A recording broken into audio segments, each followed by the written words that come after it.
Broadmoth in play. That's not bad. That's not bad.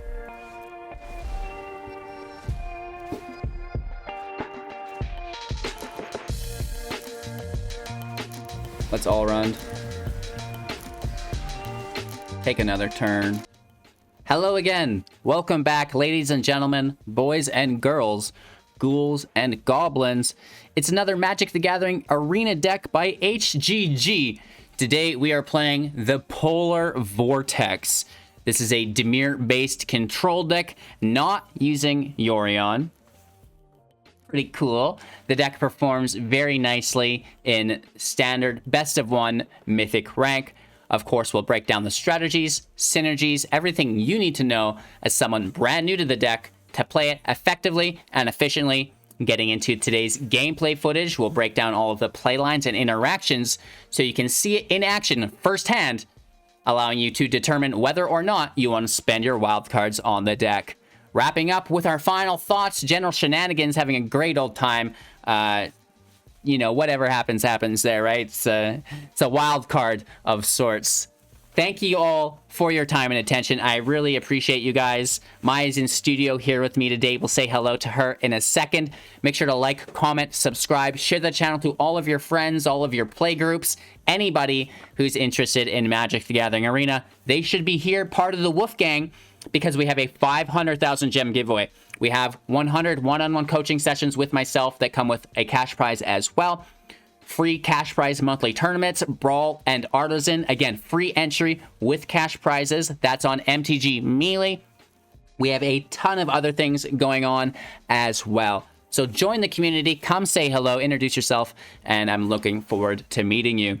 Of course, if you're a Scrooge McDuck type with the heavy pockets, a Bitcoin baby, if you will, you can support financially on Twitch, Patreon, YouTube, our Amazon link, which we get 3% of all purchases. So do your shopping through our Amazon link, of course, and Grey Viking Games, 15% affiliate through them. You can buy Magic the Gathering Arena codes, which is pretty cool. And to support that new sponsorship, I'm actually giving away $10 in every single live video once it reaches 100 likes. So to enter, like the video, comment below. When I see during the live it gets 100 likes, boom, random number generator picks a number into the comments, scroll down to that number. You just won yourself 10 bones to Grey Viking Games.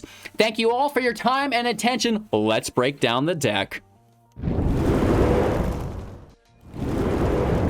Polar Vortex is a Dimir-based control deck.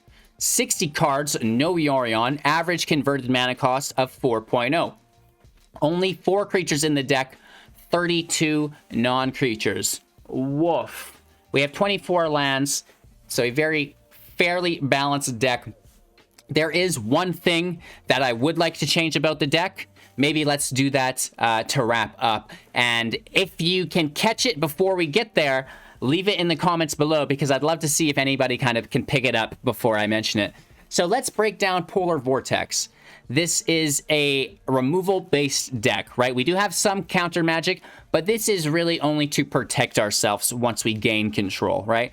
The majority of what we want to be doing with the deck is just outvaluing our opponent through card advantage. This is draw, mana gains through removal. For example, if your opponent spends 4 mana on a creature, you spend 2 mana to remove that creature, and then you spend the other 2 mana to draw a card. Now you've just gained a form of virtual card advantage over your opponent, which is really, really nice, and the main objective of any control deck, not just this one. So make the deck, or make the game last as long as you can, and the deck, I guess, because you don't want to be decking yourself, and we actually get around that within this build as well. But make the game, like I say, last as long as you can, and that will give you as many interactions as possible to gain card advantage. And if you're consistently gaining this advantage over your opponent, over time, you will win, they will forfeit, or at the very least, they'll be top decking, and then you can kind of send in some of your win cons. With that out of the way, let's look at the deck. Let's break down each individual card, talk about strengths, weaknesses, why it was chosen to be included. We have no 1-drops. This allows us to play Temple of Deceit. Temple of Deceit enters tapped. When it enters the battlefield, scry 1. This also adds a mana of both black and blue, making the rest of our game very friendly as far as our mana base goes. the scry is great as well. If we need more land, sure. If we have too many land already and we see another one, bottom it up. It just makes our turn 2 very friendly.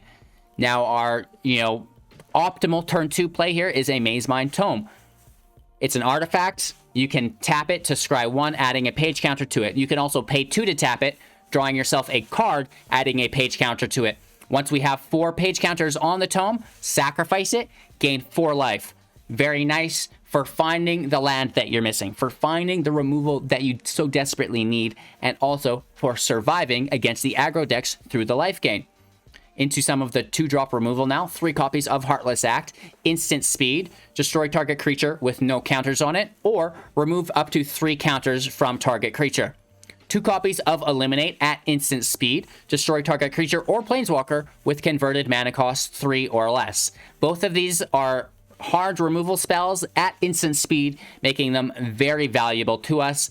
We have high-end removal. This is why we're able to get away with Eliminates, because the majority of the creatures that we need to remove will be 3 or less mana, because once we get above 4 mana, as we are allowed to play 1 land each turn per person, we have other answers that we can really start to focus on.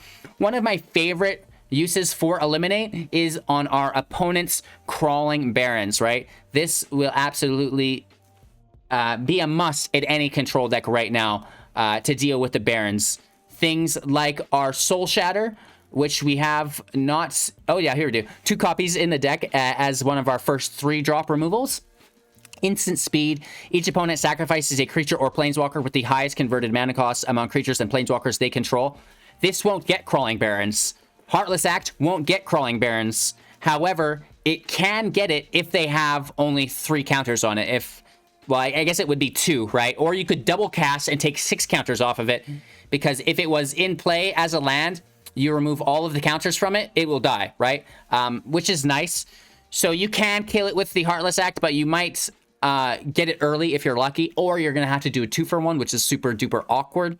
We can also remove counters from it and, block unsuspectingly that they didn't really see coming. So that's an option. And of course, Soul Shatter is one of my favorite removals in the game right now.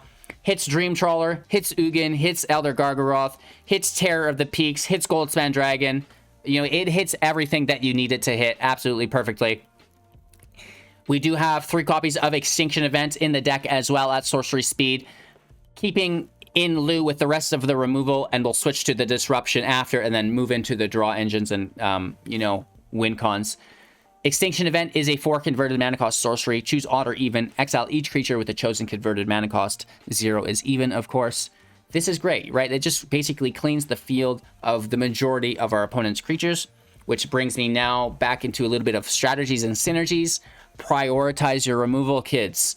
Identify what deck you're playing against, and now prioritize your removal.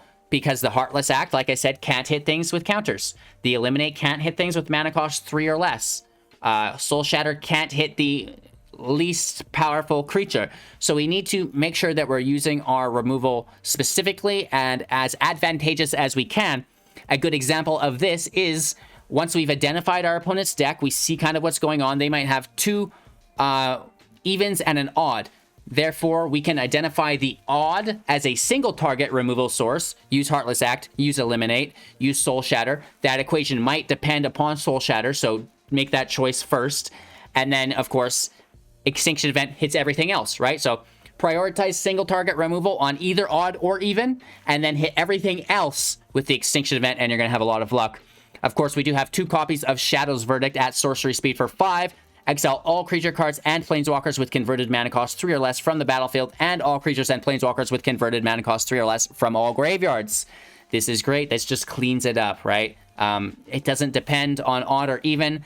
The toughness, if it is, if it does have a converted mana cost of 4, that is going to be a little bit of an option or a problem. But again, we have Soul Shatter, we have Heartless Act, we even have our Extinction Event if we have both of these. So all of those things need to be taken into consideration when you're using them. Identify what deck you're playing against, prioritize your removal, have a game plan, and then follow through. That's all the removal we have, other than the one and only Blood on the Snow. sorcery speed for 6. Choose one, destroy all creatures or destroy all planeswalkers. Then return a creature or planeswalker card with converted mana cost X or less from your graveyard to the battlefield, where X is the amount of snow cast on this spell.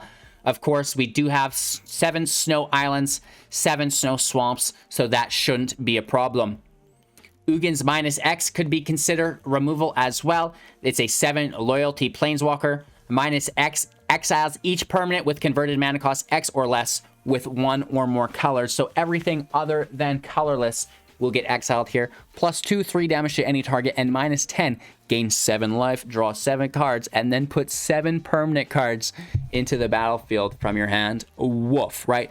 Absolutely crazy stuff here within Ugin, the Spirit Dragon. That's all of the removal. Let's talk about some of the disruption we have, because there's really not a lot of it. 2 copies of Saw It Coming at instant speed, counter target spell, foretell for 2 mana. This is great, right? This can protect us from many, many things. Ultimatums are one of them. Eerie Ultimatum is, one of my least favorite things to see right now. It also protects us against opposing Ugins. Ruinous Ultimatum is annoying. Of course, Elspeth Conquers Death. The list goes on and on and on. Protect your planeswalkers. Protect yourself from a combo deck, and you should be okay. Now into our draw. We have 2 copies of Graven Lore, a snow instant at 5 mana. Scry X, where X is the amount of snow cast on this spell, then draw 3 cards. That's a potential Scry 5, draw 3. Look at the top 8 of your library. It's chilly out here.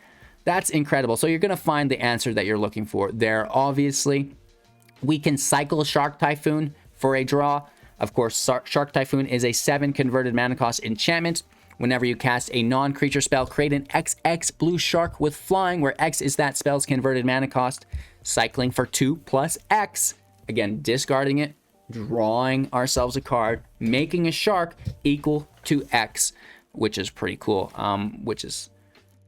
It's formidable. It's, 90% of the time your better option to cycle it, make that shark, and then use the body. Say, for example, your opponent plays Ugin, minuses on your field, then you can play the shark, and then you can hit them immediately. That's a good example of this as well. Cycling cannot be countered as well. Whereas, the Shark Typhoon, yes, it's very powerful, but if they remove it, if they deal with it, if they bounce it, any interaction, you're going to be losing value. And that's not what we're doing in the control decks. We are always gaining advantage. We never want to give any up.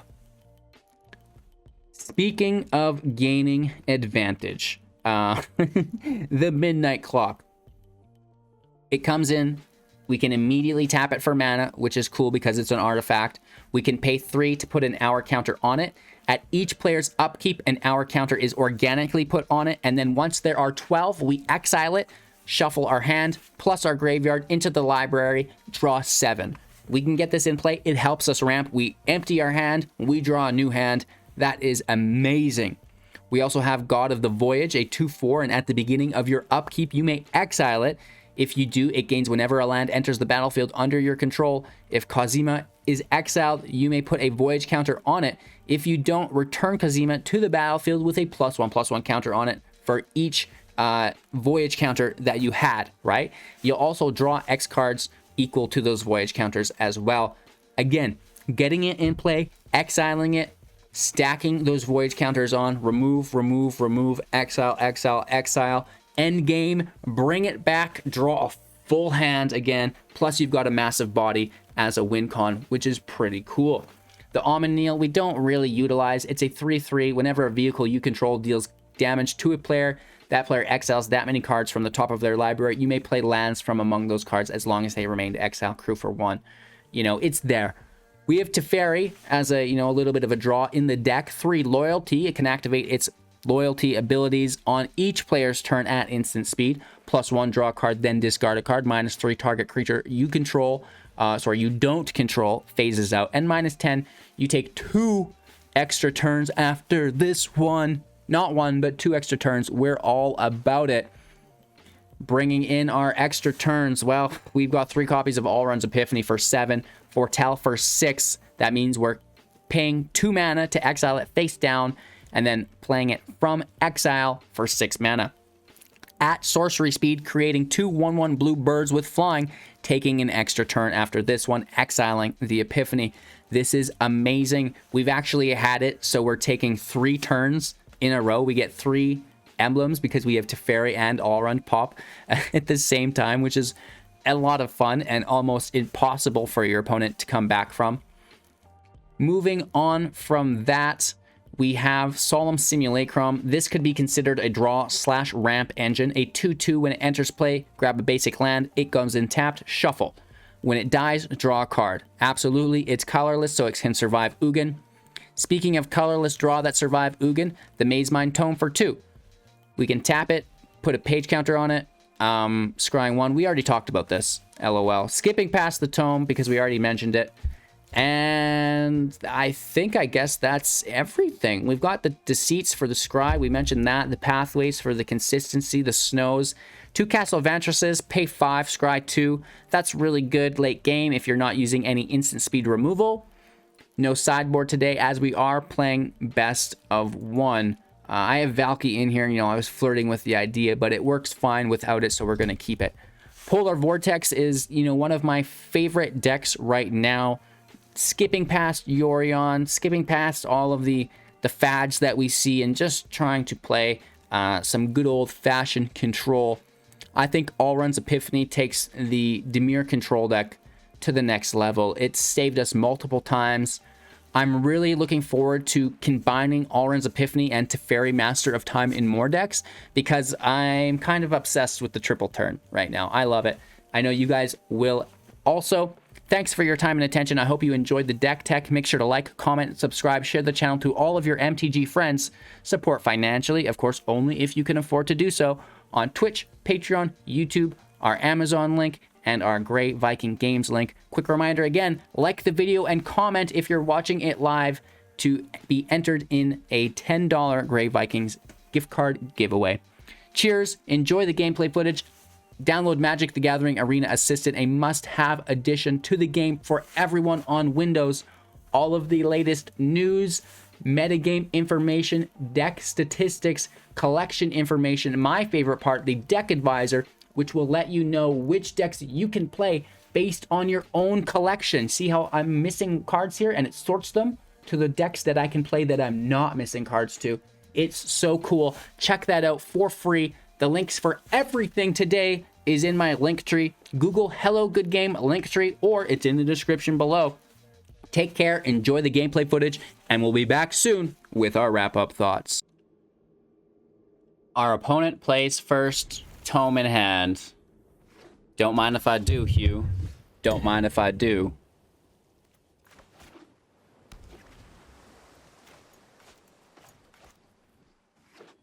Mono white, looking for removal. Birth of Meletis. What? HGG's confused.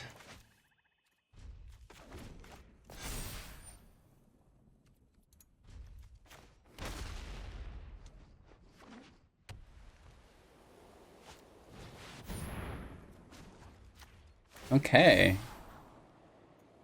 Land to the bottom, we lose our tome. Does that mean they have another?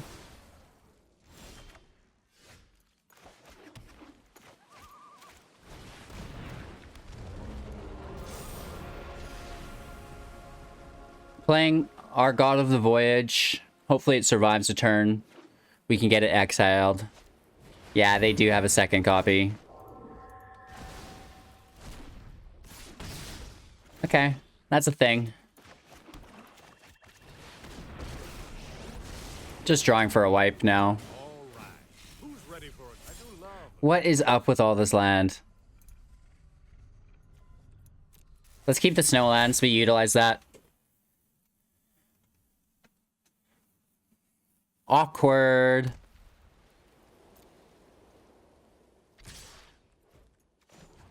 Let's go up to 5, down to 1. Don't worry, I'll think of something.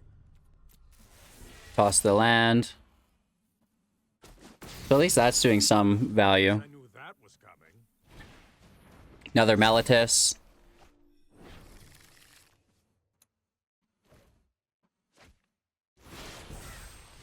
Okay, not the worst.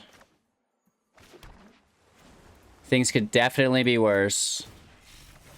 Think fast.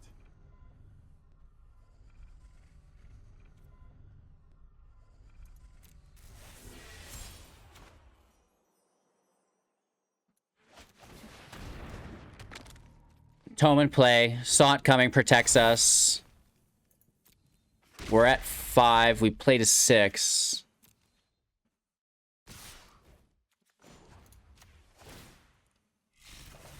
Don't worry, I'll think of something.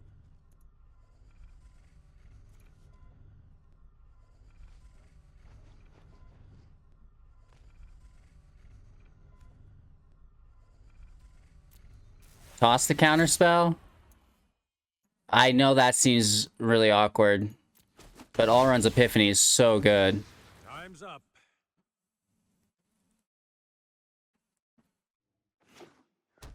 They play their 6th land. I mean, they could nuke our Vantress. They foretell. Vantress goes.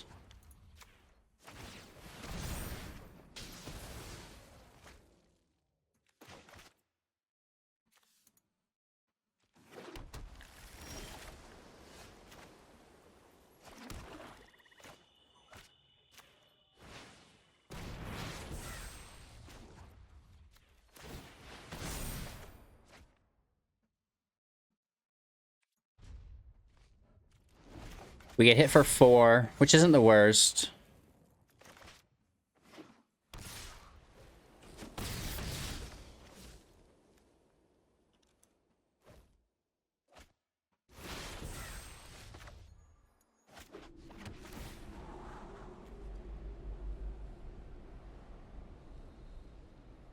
Like, Eliminate's not bad. Why haven't they played more things?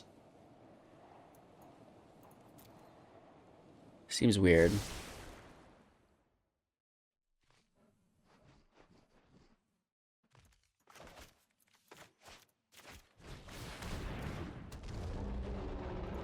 Let's just get the blocker out. See if it survives more exile.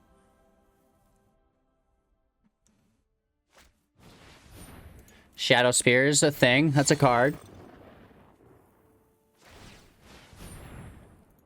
Onto the Apparition. Still not worried. Let's just protect ourselves, I guess. They could remove it. It wouldn't be the end of the day. They're up to 27. Let's take our draw.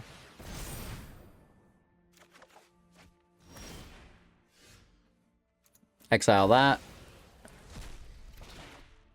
Oh, perfect. Clock in play.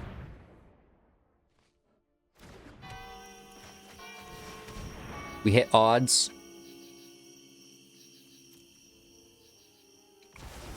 Take care of the apparitions.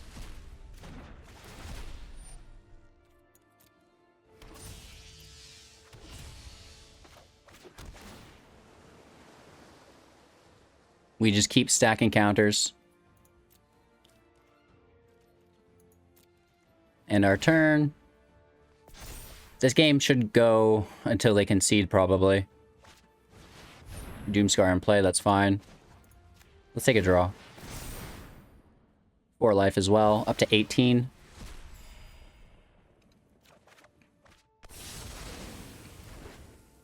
Just resetting the field.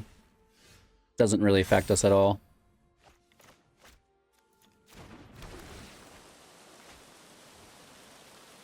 Take action. Another land, take action again. Stacking Voyage counters on the God of the Voyage. Good game. It's a lot of value coming your way, and, you know, we weren't even putting out our Ugin yet. Okay, hand looks fine. We can mulligan it, right? No, just saying funny things throughout this video because our opponent was super slow to start, which is already, you know, suspect, right? The most suspect thing my opponent could ever do is wait 5 minutes before starting the match. It's like, okay, I know exactly what you're doing, bro. That's fine, though. Comes with the territory. right? And then they're even going to hello good game us. I'm going to give them the sleepsies like we've been waiting for them. Woof. So they're going to get into our hand.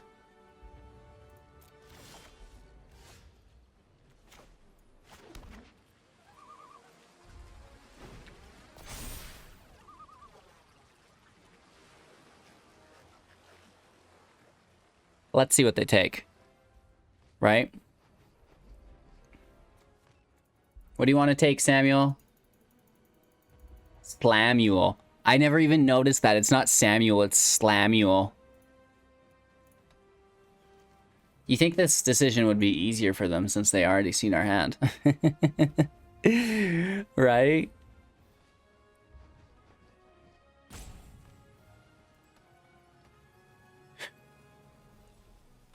They're like, if you want to sleep, we'll put you to sleep, boy. Here comes the rope. Or maybe they're just so sad at seeing our hand that they can't make the decision. They're just like, I can't do it. That's a god hand. I can't deal with it. Every single card in that hand wrecks my deck. Can't do it, bro. Oh, yeah. Hitting us with the rope skis. Real mature skis, bra skis. I think I should just put those skis on the end of every single word. Right? It works. Even like Toskies, right? Like it's what age we live in right now. I guess our opponent is playing some World Tree jank and all of that jazz. My turn, really? I can't believe it.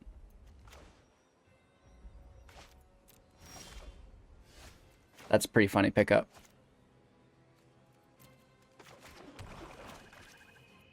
Pass our turn. We lose our graveyard. Let's make sure that they know that we know that they're still here. Just trying to be funny. Roping us to the absolute maximum. And if they continue to do this, I just hit this little report a bug. I go capture log. Captured log right here pops up for you perfectly. And then you just go contact support. And then the contact support opens up. And then you go, what would I want to contact you about? Dun, dun, dun, dun. Dun, dun, dun. Something here.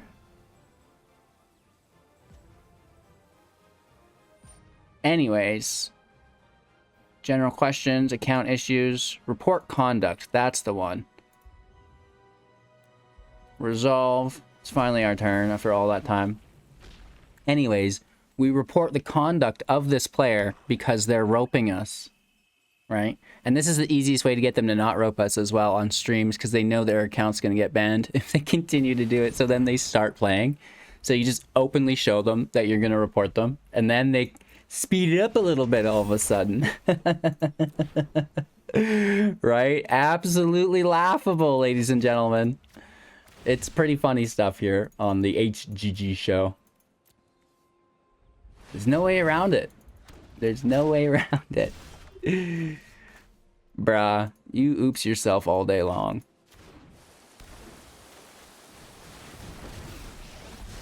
Ashiok's a go. Plus 2 skis. Right? See how easy it can catch on? We hit for another 2 skis. Actually, it's only plus 1. Who am I kidding? If Ashiok was plus 2, that would be so amazing. Right? That would be absolutely perfect. Another binding on Ashiok here.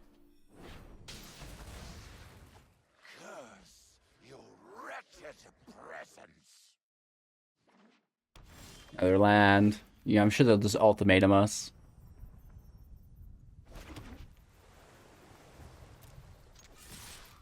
Let's try to exile said ultimatum. We don't get it. We pass our turn. We have lore, and now they don't know this. Forest is fine. Death Touch is irrelevant. They don't have any creatures. Right? Easy peasy. Lemon squeezy. Oh.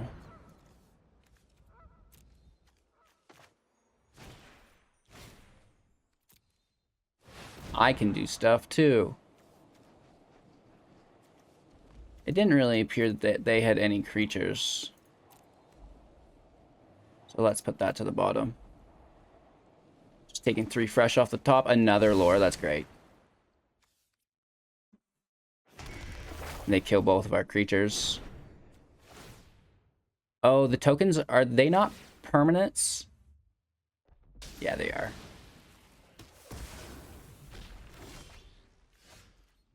And we're back into just like kind of not caring, I guess.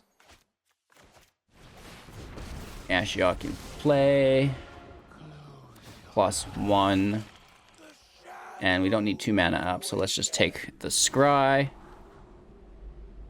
Again, I don't really see any creatures threatening us, and we have removal in hand, so all of our other creature removal can go to the bottom, and we'll find better stuff to use. Hey, they've got the doggos, they've got the woofskis out, and we've got the meowskis. This is a duel of the ages, ladies and gentlemen. I just realized that. I just realized. All right. They're taking Uganos. I mean, that's clear victory, but they should probably take Blood on the Snow instead. Don't tell them. Don't tell them. Because we have lots of snow land.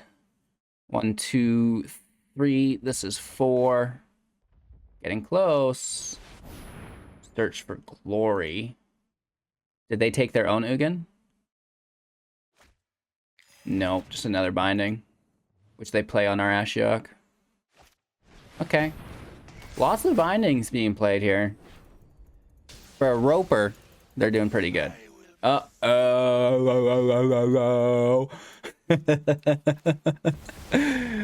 You know what time it is?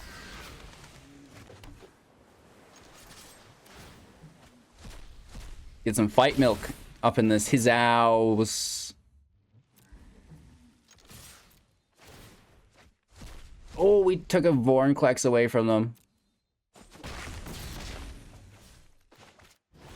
Home and play sets us up for following turns. Alrunds Epiphany is so good, isn't it? It just takes a game and it's like, well, here's your advantage. A full extra turn. Even though you've got to spend basically that whole turn to cast it, it's still like, oh my gosh, it's still real good. And now we're going to get roped again. Such a class act. Let me get that page open one more time, just so they're aware.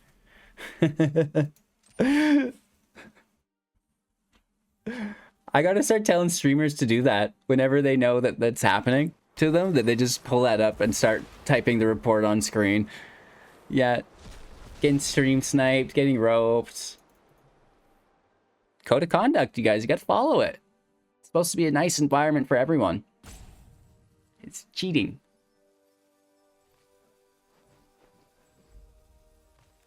All right, let's get it open. Let's report conduct. Oh, well, you guys already know my email address. Let's get my information in here. Hello, good game. 07002. Oh, they got their own Ugin.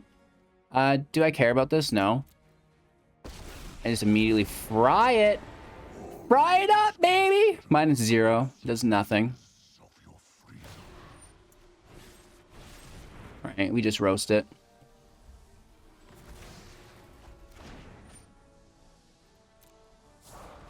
Let's pass it. Sure, sure, sure.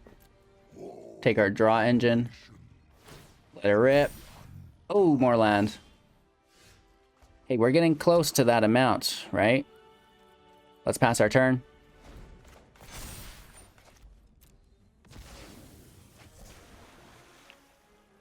Death Touch for their creatures. 4 cards in hand.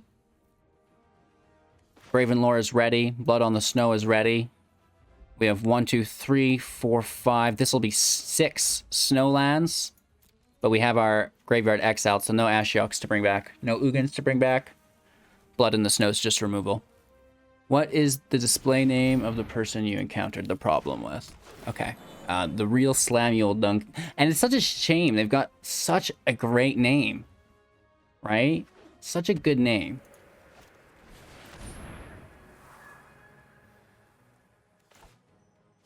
Alright, let's take our draw.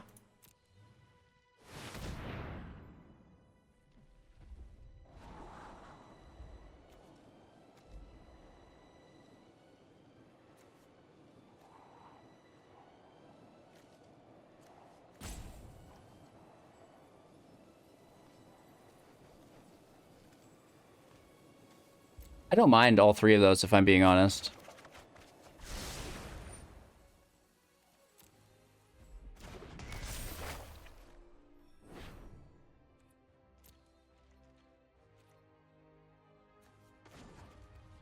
Let's take our draw.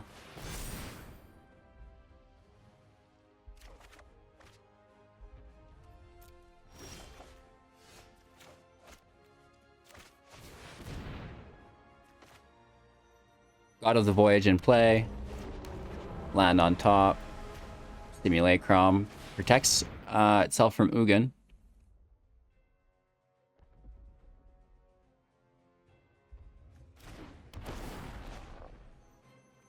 We take a land.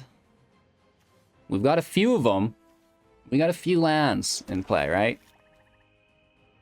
And... oh gosh, we may as well just draw, shouldn't we?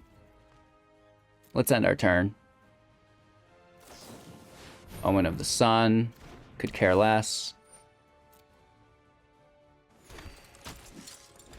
And it's terrible. They're just going to get another Eerie Ultimatum and just, like, flood our field.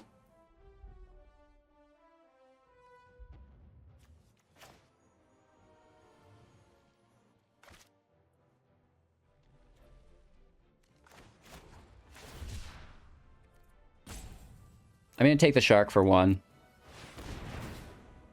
Or else they're taking it. Right? This way we still get the Shark token. And we're in the air for at least 1. Lethal and 13. What up?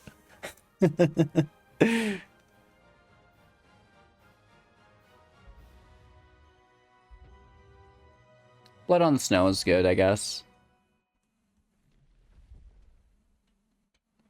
Just kind of waiting for our opponent's Galaxy Brain to conclude its turn. They're mad because I've been egging them on this whole time.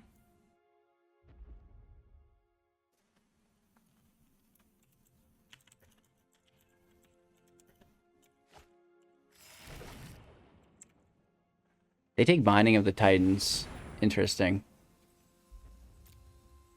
Target creature from your graveyard. We exiled Vorinclex. Oh, they just milled another Ultimatum and a Doom.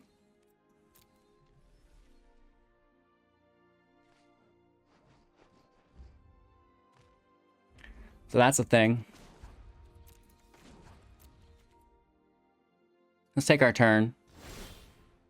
Let's exile this. Absolutely. We have 28 cards left.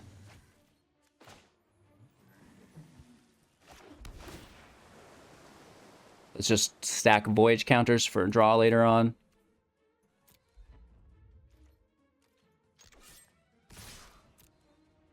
Let's swing in for damage.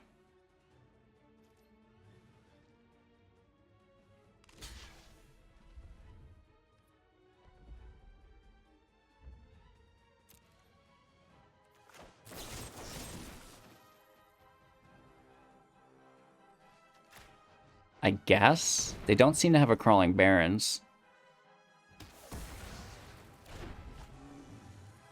We die, get the draw, hit for 1.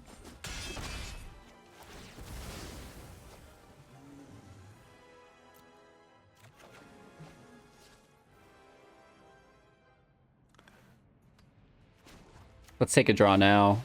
We have plenty of mana. Who knows what it is? Another Tome, so that's good to play now, right? That's why we take the draw. End our turn. They're down to 27 as well. They have Castle Ardenvale. So that's a thing, right? That we need to be aware of. Our draw engines should help us kind of overcome any problems here, unless they get another ultimatum. In which case, you know, we're basically going to cry.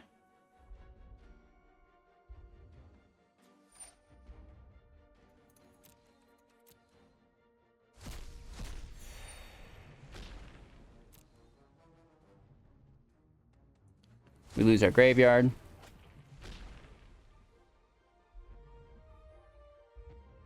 Two cards in hand. We have 20 life. They're at 17. You know, we're going to go to 28. Alex. Plot thickens. The selfish will be brought to order by my hand. The plot thickens. Land, gotta love it. They get another binding. Not the worst. We're at 24. They're at 25. We lose a Teferi off the top. Sag face.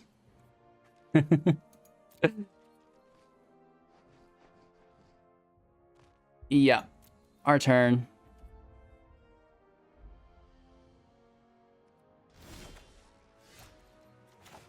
Land in play.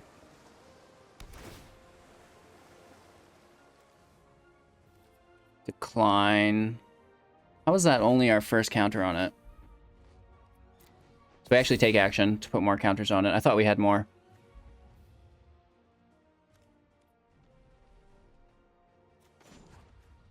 Take a draw.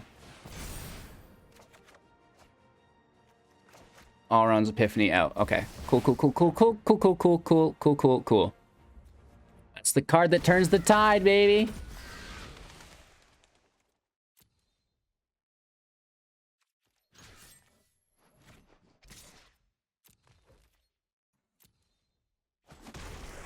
Clothis, help me.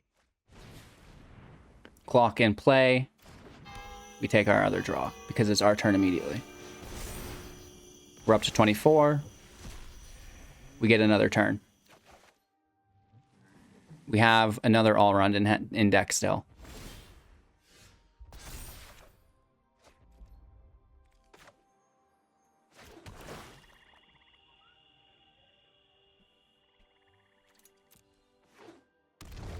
Nice. Oh, yeah, we did.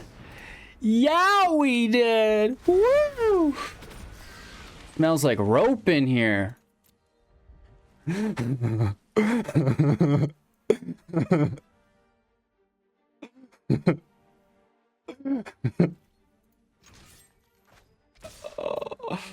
Oh my. Now that is good. That's hot. Let's take another draw.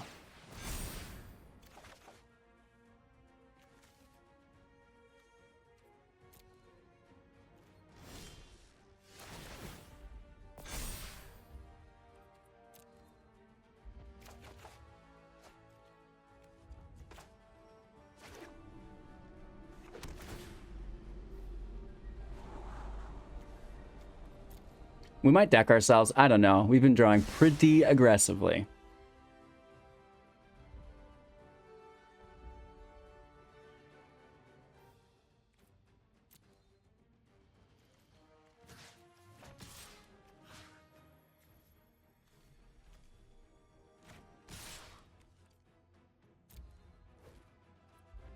Calyx dies.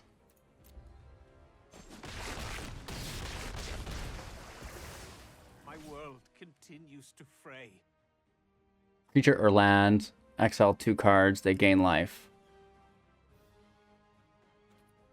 Let's end our turn. Is there anything we actually need? Thought Coming could be helpful. Oh, they're losing 2 life here, down to 7. But they gain that life back.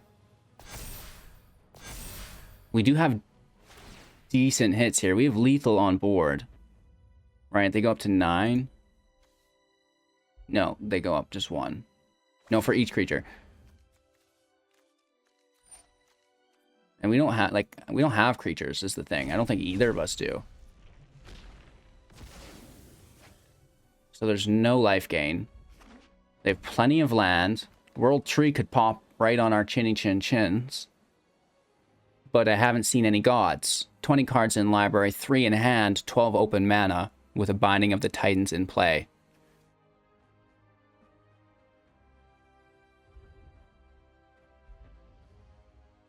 Much love, bro. Good game.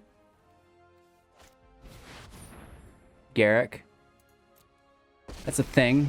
A couple wolf blockers doesn't really affect me too much. They're gonna kill God of the Voyage.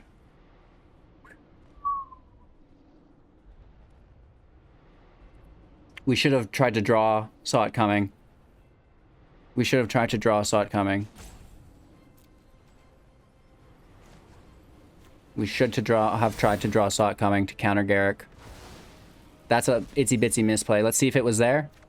No, it wasn't there, so it doesn't matter. But we still should have tried.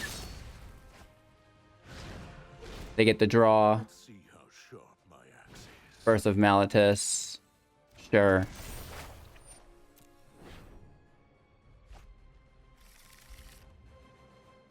Planes in hand. I didn't know they still made those. Let's take a scry here.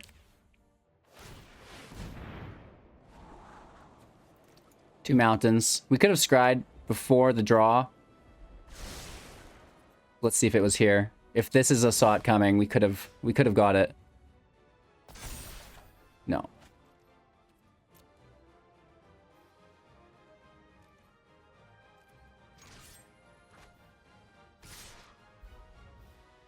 Right, we're all flyers, so let's just hit home. We would have had lethal already if we didn't deal with Calyx. Let's protect from Ugin.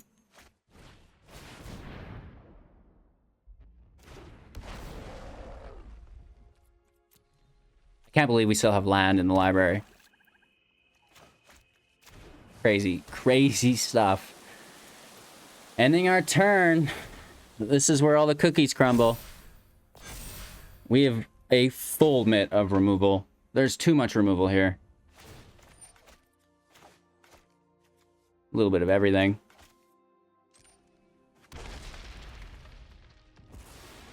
Grab a visionary for the draw. I mean, that's a thing. Okay.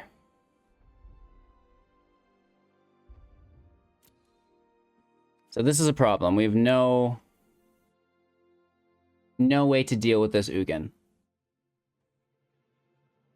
We have one Soul Shatter at 10%. All responsible for the damage to destiny.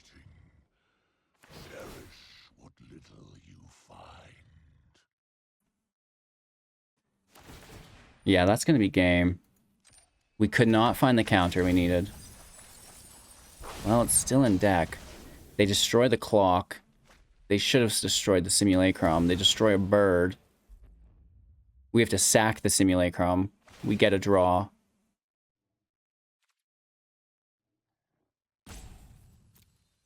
I don't see this working out. Stay on the trail.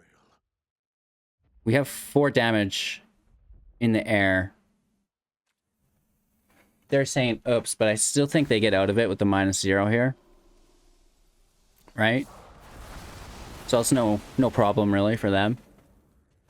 Return to the essence of the universe. And then Calyx as well. Could have even exiled the Simulacrum. Skyward and receive the gifts of the gods. So that's good game, right? We're not getting out of this one. We couldn't find our counter. Second Doom Foretold. Good game. There's no answers for us there. We're on our last 7 cards.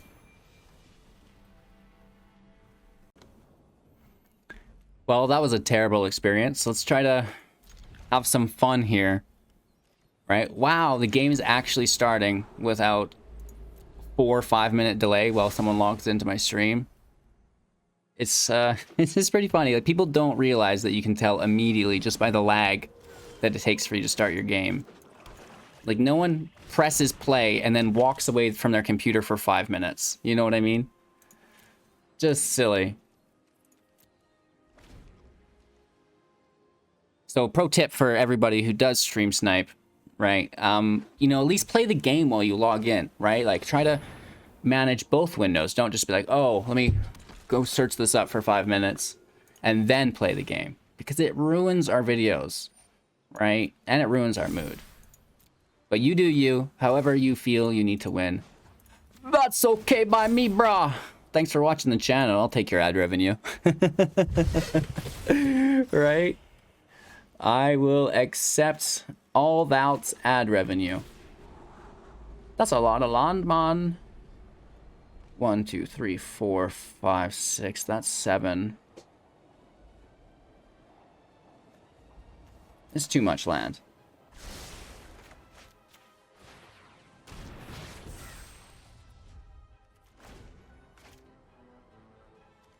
We have 5. Just looking for one more.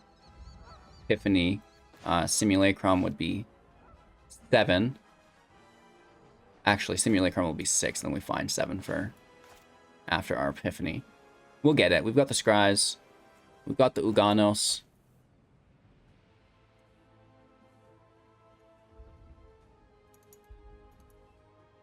That's alright. You think it up.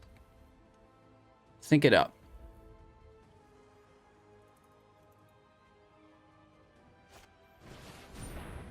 Okay, sword in play. They can't equip it yet. Savior is good, though.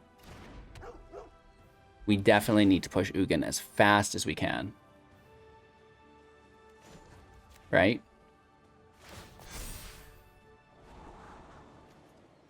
Looking for removal, maybe? Something else. Land is better than this as well.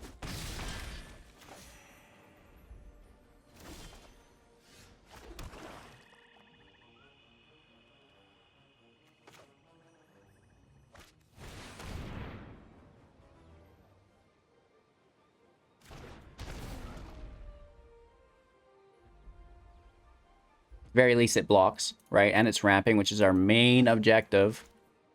Don't get sidetracked, right? Alrund's going to take us home.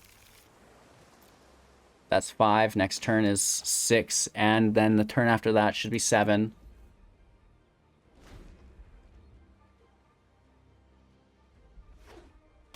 Fourth land. Not that bad. Means it's not a creature. Right? The fewer creatures they have, the better.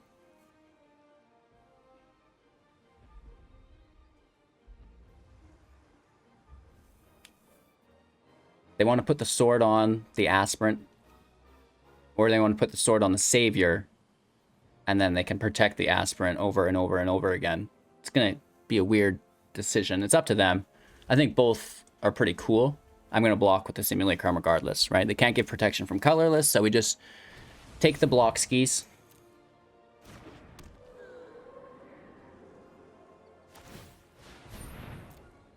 They're going in for the life gain. 4-2 with Vigi. 5-3 now with Vigi. Woof. Right?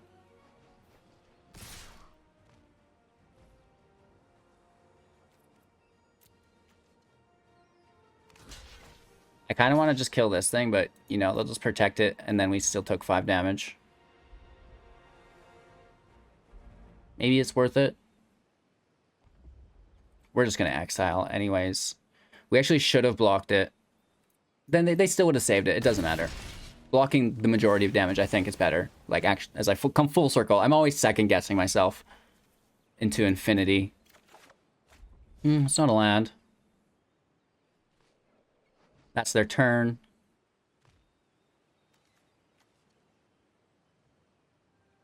So it's actually not dying. It's being exiled. It's a little bit different. We'll take our scry here.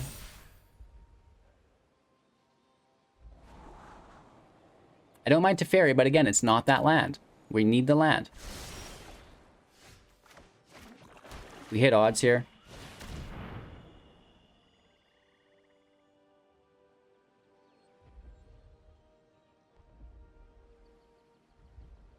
We gain 2 life with our tome draw.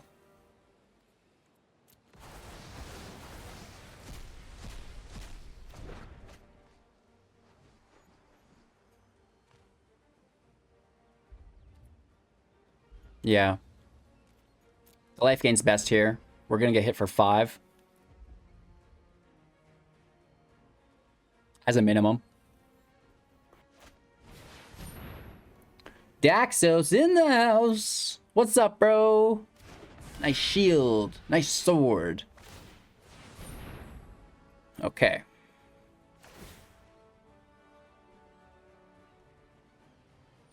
Okay, only hit for 4. Can't say that I mind that.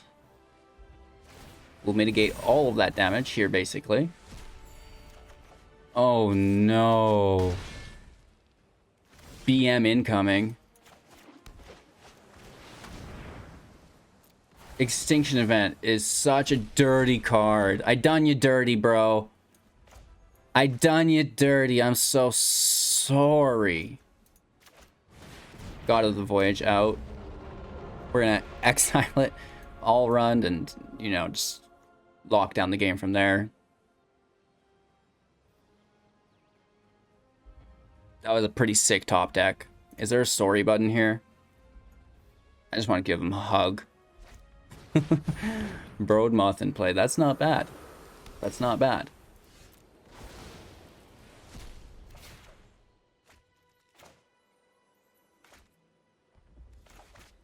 Let's all run. Take another turn. Remove the moth.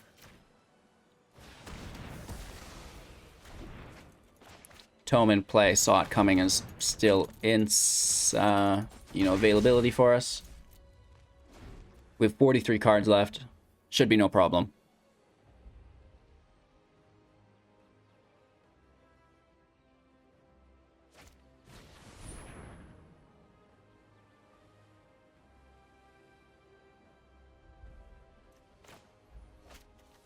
Sure. They're at 27 life. That's the only reason I counter that. I bet they appreciated that. Oh! We already have a god in exile, so we don't need another.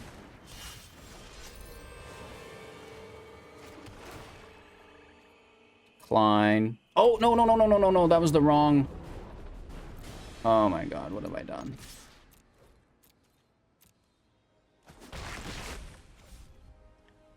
Creatures you control that are enchanted or equipped have double strike at the beginning of your combat. You may switch your things around.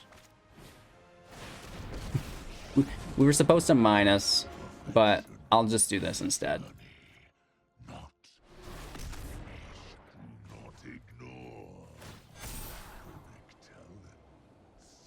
We should have kept a bird back as well.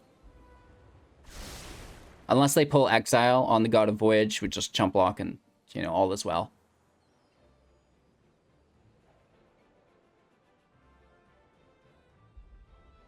We are in a unique position to lose this game because of that. But we'll be okay. Yeah, we're fine.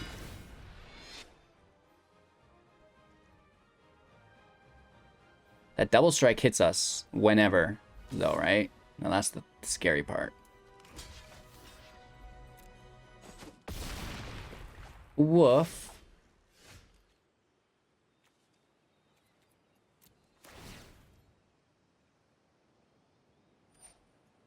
Switching it is pretty cool, just like all the time, willy-nilly.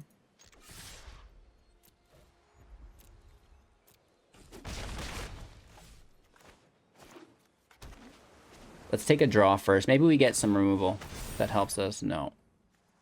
So it's -4.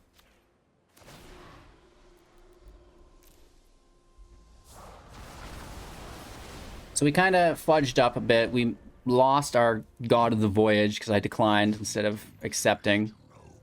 Hurts pretty bad. Not as bad as this, though, right?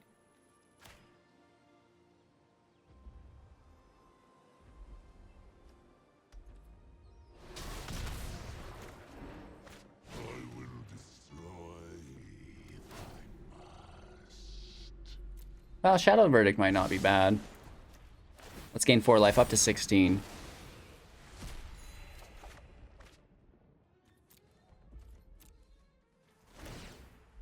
Now, I thought we were going to win the last match, and look what happened. So, okay. That's much, much better. Decent deck. I don't mind it. Good game so far, too. Woof. The deck was great. That one match was a little bit awkward. I'm going to admit, you know, whether they disconnected or whether they actually were roping us until I pulled up that submission and started talking. It was too funny. It's like we were actually getting roped, and then I started talking about, you know, reporting people who do that, and immediately it stopped. A little bit sus. A little bit suspect, bro. Who am I to say, though? You know, when someone's stream is slow, and the other person has to wait for that stream to load in, it takes a couple minutes. And I, as a player, noticed the difference in my matches between someone who, you know, pushes it to the limit to start, or they start right away. Like, the games are quick, you're right at it. You guys see the difference there as to, for a lot of the times, mostly I won't start recording until both players are ready to limit the editing time, but sometimes you do get that. That's my vent for today. I seen Jana was BMing, you know, a sniper the other day, and some other people were giving a flack. It's like part of the job that you have to deal with that, and it's like, well, you know, it is, I guess, but it shouldn't be like a, you know, part of the description, you know, it like shouldn't be an auto include. It's like, oh, by the way, this is happening every single match that you'll have to deal with. It's like, it's the individuals who are choosing to embark in that behavior. And, you know, as someone who's about to get better internet, my Starlink's almost here. I don't want to delay on my stream. There's nothing more rewarding than interacting with my chat in real time, right? Play, chat, right? It's not, you know, make the play, 5 minutes later, the chat comes in and I don't even know what they're talking about anymore because I've moved on into the perceived future. So it's a problem as, you know, content creators do become more relevant. Lots of people on Twitch, the people on YouTube, it all happens to us. It's fine, right? Like, we appreciate your guys' support. At least you know who we are, and then you come watch our content, right? You know, what I would like to see is, you know, a donation if people are going to be doing that, because it is super awkward. It is a little bit frustrating. You know, it doesn't even need to be to me, but it should be to somewhere. Or don't do it, and then, you know, come and talk to me after and be like, hey, I think I matched you like hours ago today. That was pretty cool. Don't just immediately be like, I recognize that name, log in, and then, you know, since you're already there, you know, Pandora's box has been opened, right? But I've been trying to change my mindset on all of this and be just super grateful that I have, you know, the recognition that people are like, you know, noticing me, and they're like, okay, let's check this guy out, always. So it's cool. I appreciate you guys. Thank you. And yeah, we're still having fun. It doesn't ruin the game. It just can add that little, you'll see, like you've seen in today's video, right? You know, I'm still smiling, I'm still having fun, I'm still playing the game, but it's like, how dare you? Anyways, that's enough rambling for me today. Thank you so much for your time and attention. Make sure to like, comment, subscribe, share the channel through all of your MTG friends and play groups. Support financially if you are Scrooge McDuck on Twitch, Patreon, YouTube, our Amazon link, Grey Viking Games. Don't miss out on our 500,000 gem giveaway, free cash prize monthly tournaments on Melee, 100 one-on-one coaching sessions with myself, and so much more within the community Discord. I hope you guys all have a magical day, and we'll see you soon in the next video.